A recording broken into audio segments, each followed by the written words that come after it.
From Amateur Radio Newsline Report number 2385, this is Ham Nation Headlines for Wednesday, July 19th, 2023.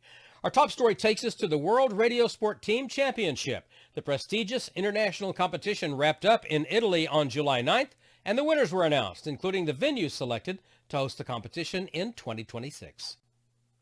The World Radio Sport Team Championship, a high-profile competition often viewed as the Olympics of amateur radio, has declared the United Kingdom the winner in the selection process to host the site for the next international contest. The English counties of Norfolk, Cambridgeshire and Suffolk, all in East Anglia, were selected by the sanctioning committee to serve as home to the 50 operating locations for the competing two-person teams. Meanwhile, as WRTC 2022 concluded, the top three winning pairs among the other victorious operators were identified as UW7LL and VE3DZ for the first place, DJ5MW and DL1IAO second place, and 9A7DX-9A3LG third. This is Jeremy Boot, G4NJH. According to a new study, those tiny low Earth orbit satellites may be delivering something unwanted and much less attractive than broadband internet access.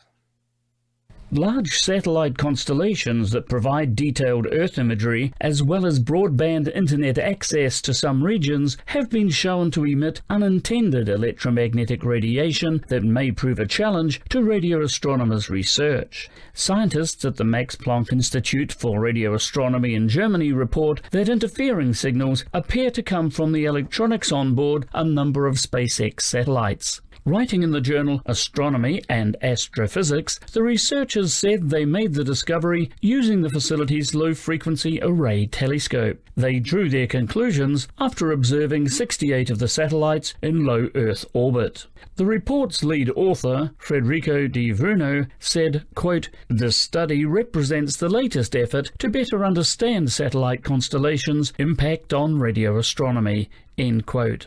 The scientists said that the most recent observations confirm there is a measurable existence of the radiation. This is Jim Meechan, ZL2BHF. The Rockall D expedition has ended a bit premature and with a rescue. Newsline anchor Paul Brown, WD9GCO, fills us in.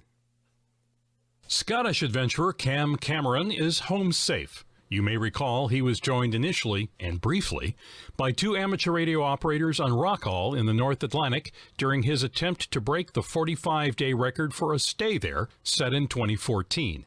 His other goal was to raise money for charity. Cam's challenge came to an end in late June after 32 days after he was successfully rescued by the Coast Guard and search and rescue personnel. He wrote on the expedition website that he was, quote, "in pain, exhausted, and hypothermic," unquote. However, he did meet his other goal and was grateful to have helped a number of charitable causes. And that's all from the Amateur Radio Newsline, your independent source for amateur radio news since 1976 at arnewsline.org.